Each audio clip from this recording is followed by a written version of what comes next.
Assalamualaikum warahmatullahi wabarakatuh. Kami dari kelompok 10 akan mempresentasikan hasil resum mata kuliah Auditing 1 dengan judul Manipulasi Laporan Keuangan Apple Korea. Yang disusun oleh, yang pertama ada Miftah Bisiria dengan NIM 42, dan yang kedua ada Buraidatul Aulidia dengan NIM 44, dan yang terakhir ada saya, Ulfatul Munawaroh dengan NIM 45. Dengan dosen pengampu yaitu Ibu Dina Anggraini Susati SE MSA AWP CVRMO. Next. Pendahuluan latar belakang. Apple Inc. bergerak di bidang desain manufaktur serta pemasaran atas mobile communication and media device, personal computer, serta portable digital music players. Produk serta layanan perusahaan ini meliputi diantaranya yaitu ada iPhone, iPad, Mac, iPod, sistem operasi iOS, dan Mac OS X, iCloud, serta jajaran aksesoris berikut layanan dukungan lainnya yang ditawarkan. Apple adalah perusahaan teknologi informasi terbesar di dunia. Dari sisi pendapatan, perusahaan teknologi terbesar di dunia jika diukur dari total asetnya. Serta perusahaan ini terbesar kedua di dunia dalam bidang manufaktur telepon seluler. Apple telah membagikan laporan keuangan terbaru untuk kuartal keempat tahun fiskal 2021, di mana perusahaan ini yang dipimpin oleh Tim Cook ini telah mencatat rekor pendapatan kuartal September sebesar 83,4 miliar dolar. Angka ini menunjukkan kenaikan 29% dari tahun ke tahun, dan laba kuartalan per saham ini dilusinan sebesar 1,24 dolar. Namun hal yang menarik untuk mencermati pelaporan keuangan Apple Korea diduga melakukan manipulasi laporan keuangannya untuk meminimalisir setoran pajak penghasilan PPh badan. Padahal penjualan mereka terus meningkat, tidak seperti pegawai, investasi, dan kontribusi sosial mereka. Next. Stop. Manipulasi laporan keuangan untuk meminimalisir setoran pajak penghasilan ini bisa disebut dengan praktek transfer pricing, yang dimana untuk meminimalkan pembayaran pajak perusahaan tersebut. Transfer pricing itu adalah suatu kebijakan perusahaan dalam menentukan harga transfer suatu transaksi, baik itu barang, jasa, harta tak berwujud, ataupun transaksi finansial yang dilakukan oleh perusahaan. Transfer pricing ini juga suatu pengalihan penghasilan dari suatu perusahaan dalam suatu negara dengan tarif pajak yang lebih tinggi ke perusahaan lain dalam satu grup di negara dan tarif pajak yang lebih rendah sehingga mengurangi total beban pajak grup perusahaan tersebut. Next.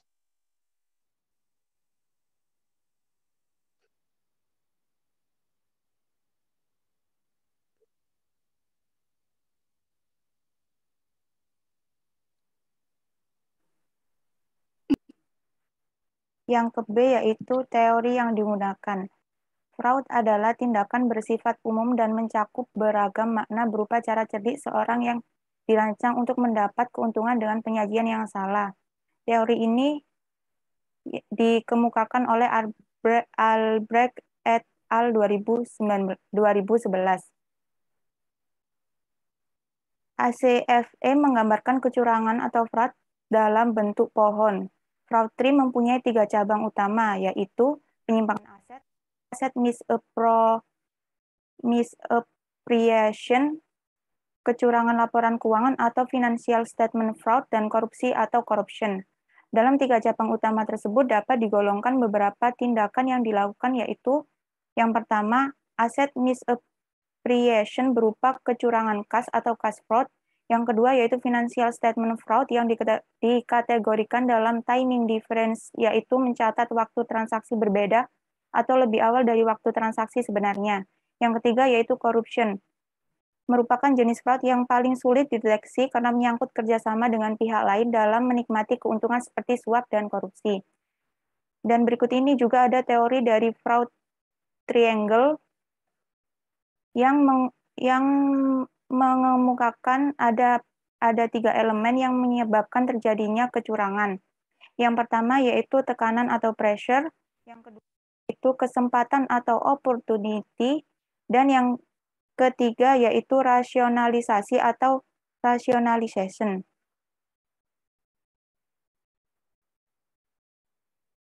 Teori Wolff dan Hermanson 2004 berpendapat bahwa penipuan tidak akan terjadi tanpa orang yang sangat tepat dengan kemampuan yang dimilikinya juga tepat untuk melaksanakan setiap detail penipuan. SAS nomor 99 atau dalam Skousen et al. 2008 menjelaskan bahwa manajer yang menghadapi tekanan untuk melakukan kecurangan dan memanipulasi laporan keuangan pada saat stabilitas keuangan dan profitabilitas perusahaannya terancam dalam kondisi ekonomi dan industri lainnya. Kebutuhan keuangan pribadi adalah keadaan di mana ketika keuangan perusahaan akan ikut terpengaruh oleh kondisi keuangan para pengambil keputusan.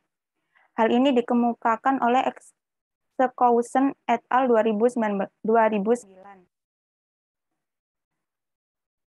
Penelitian yang dilakukan oleh Skousen et al. 2008 membuktikan bahwa pertumbuhan aset yang cepat secara positif berpengaruh kemungkinan terjadinya kecurangan. Tetapi pengaruh opini audit juga dapat digunakan sebagai perlindungan rasionalisasi terhadap kecurangan laporan keuangan menurut Skousen et al. 2009. Rasionalisasi adalah faktor yang sulit untuk diukur untuk mendeteksi kecurangan seperti manajemen laba. Manajemen laba adalah proses pembuatan keputusan manajemen yang membuka jalan terhadap dorongan atau pemahaman manajemen atas istilah yang mungkin menuntun pada kecurangan laporan keuangan. Di sini ada selanjutnya yaitu teori laporan keuangan. Menurut Keiso 2007, 2. Laporan keuangan merupakan sarana yang digunakan untuk mengkomunikasikan informasi suatu perusahaan kepada pihak-pihak di luar perusahaan. Komponen keuangan lengkap menurut PSAK nomor 1 tahun 1998 yang telah direvisi menjadi PSAK 1 revisi 2009 terdiri dari laporan laba rugi komprehensif selama periode, laporan posisi keuangan pada akhir tahun, laporan arus kas selama periode, laporan perubahan ekuitas selama periode, dan catatan atas laporan keuangan atau yang memuat informasi penjelas lain dan kebijakan akuntansi perusahaan. Dan selanjutnya yaitu ada teori tentang auditing. Auditing merupakan suatu proses yang digunakan untuk mengurangi ketidakselarasan informasi yang terjadi antara manajer dan pemegang saham yang dikemukakan oleh Angelo tahun 1981 yang menyatakan bahwa bagaimana seorang auditor akan melihat lalu melaporkan penyimpangan yang ditemukan pada saat laporan pemeriksaan keuangan. Oleh karena itu, pelaksanaan audit harus dilakukan sesuai standar yang ada agar mampu mengungkap jika terjadi pelanggaran yang dilakukan klien. Kualitas auditor sebagai kemungkinan auditor untuk menemukan pelanggaran atau kesalahan pada sistem akuntansi klien dan melaporkan pelanggaran tersebut, dan teori De Angelo 1981, kedua hal tersebut menjadi tetap serta mutlak dan tidak dapat dipisahkan dari pengertian kualitas auditor.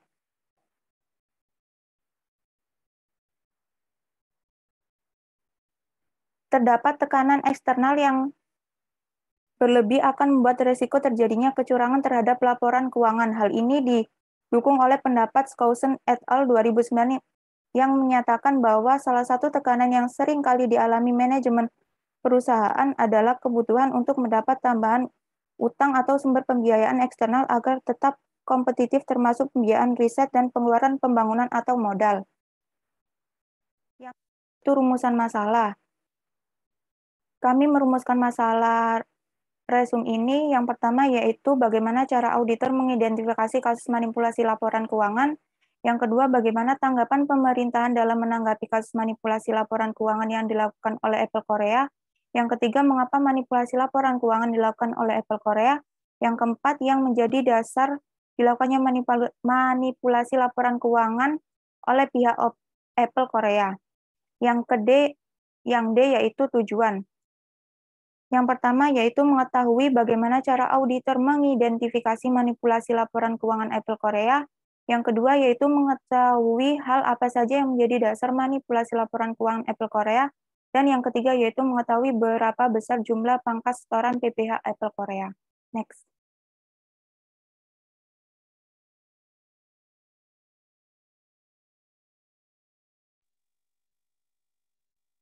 Analisa dan pembahasan. Dalam pernyataan anggota Parlemen Korea Selatan, Yang Jong-suk menjelaskan perkara terkait dengan dugaan manipulasi laporan keuangan Apple Korea pada tahun 2022.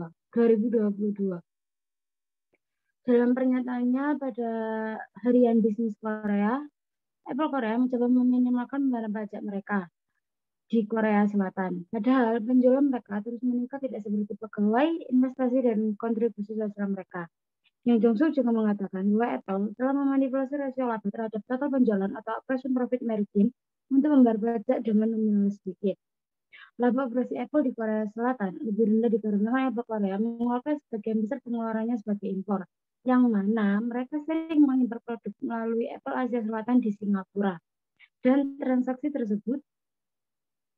transaksi tersebut, Apple Korea mengeluarkan pembayaran senilai 6,7 triliun won tahun lalu, dan jumlah ini sebesar 95% dari total penjualannya. Next.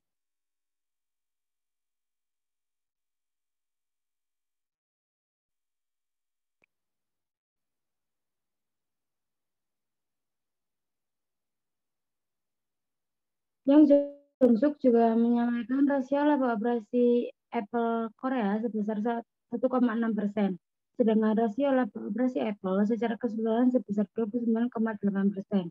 Tahun 2021, Apple Korea membayar PPh dan senilai 62,8 miliar won atau 0,9% dari peredaran usahanya.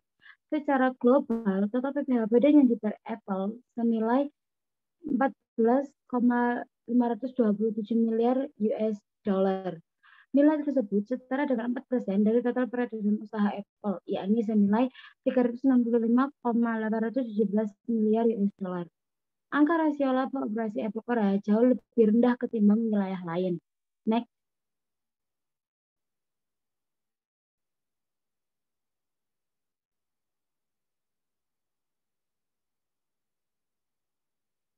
Minta tolong naik sedikit.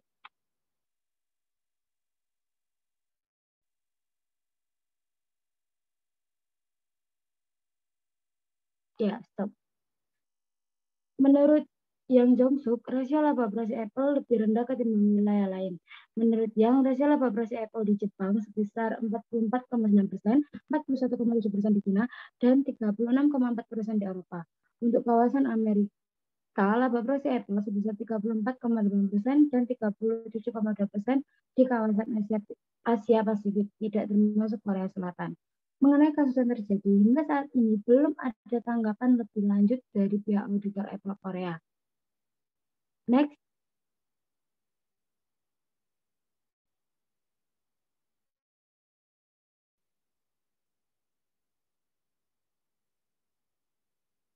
Next.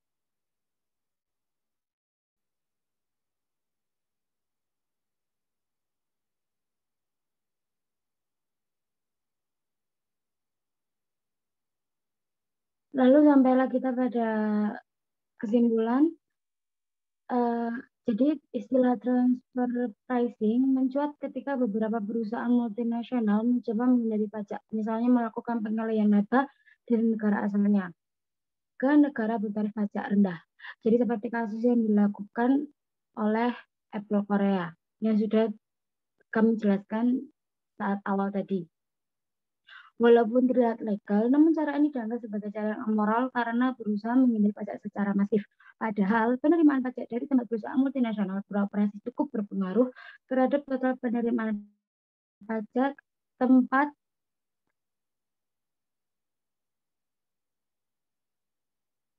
tempat atau negara tersebut. Kekurangan next.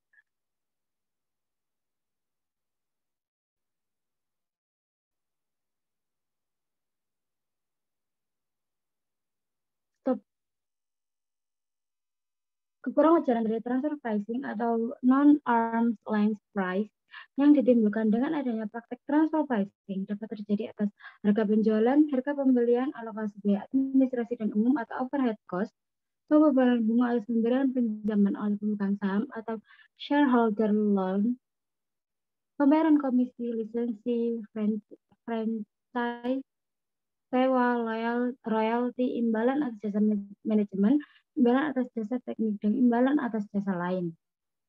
pembelian harta perusahaan oleh pemegang saham atau pemilik atau pihak yang mempunyai hubungan istimewa yang lebih rendah dari harga pasar, penjualan kepada pihak luar negeri melalui pihak ketiga yang kurang atau tidak mempunyai substansi usaha. Masalah transfer pricing ini di atas dia memberikan wewenang kepada Menteri Keuangan dan Dirjen Pajak untuk menentukan kembali besarnya penghasilan dan pengurangan serta menentukan utang sebagai modal untuk menentukan besarnya penghasilan kena pajak bagi pihak yang mempunyai hubungan istimewa. Selain itu, untuk memeriksa adanya praktek transfer pricing, Departemen Keuangan Korea pada Direktorat Jenderal Pajak harus menerbitkan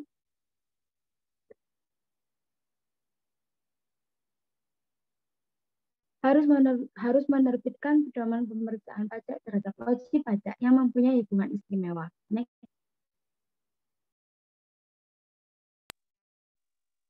Berikut ini terdapat saran. Dari kasus ini, manipulasi laporan keuangan pada Apple Korea diharapkan untuk lebih teliti agar tidak terjadi lagi kasus manipulasi laporan keuangan. Untuk melakukan pencegahan pada praktik penghindaran pajak karena penentuan harga yang tidak wajar atau disebut non-arm's length price, maka Dirjen Pajak harus menerbitkan pedoman penentuan harga transfer yang membahas penerapan prinsip kewajaran dan kelaziman usaha atau arm's length principles terkait transaksi antara wajib pajak dengan pihak yang memiliki hubungan istimewa. Aturan ini mewajibkan pajak untuk menggunakan nilai pasar wajar dalam bertransaksi dengan pihak berelasi atau related parties. Dirjen Pajak memiliki hubungan istimewa untuk menentukan harga transaksi pada pihak-pihak yang mempunyai hubungan istimewa, yaitu sebuah kesepakatan antara wajib pajak dan Direktur Jenderal Pajak mengenai harga jual wajar produk yang dihasilkan kepada pihak-pihak yang mempunyai hubungan berelasi. Dengan ditetapnya peraturan tersebut diharapkan dapat mengurangi terjadinya praktek penyalahgunaan transfer pricing oleh perusahaan multinasional. Beberapa hal yang dapat dilakukan untuk mengurangi praktek transfer pricing oleh Suryana 2012 antara lain dengan mengaktifkan peran akuntan publik dalam menguji kewajaran perhitungan jumlah related parties transaction yang diungkapkan dalam laporan keuangan, memperluas kriteria transfer pricing tidak hanya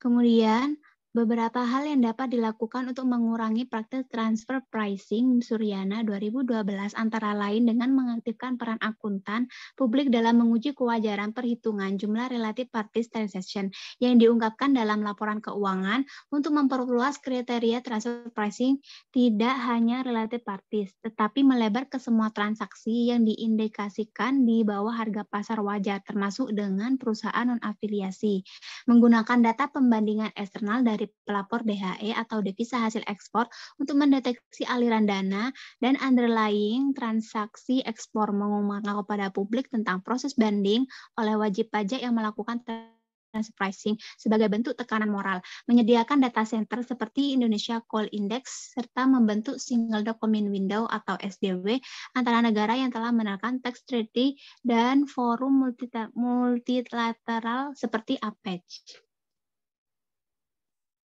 Next. Di bawah ini terdapat berbagai daftar pustaka yang menjadi sebuah resensi atas resume yang telah kami bawakan.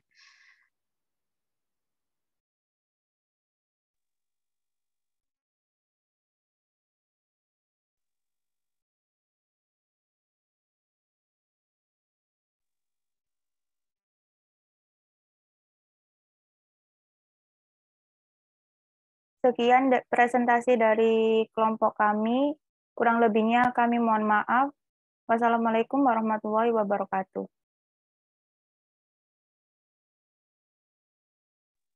Waalaikumsalam warahmatullahi wabarakatuh.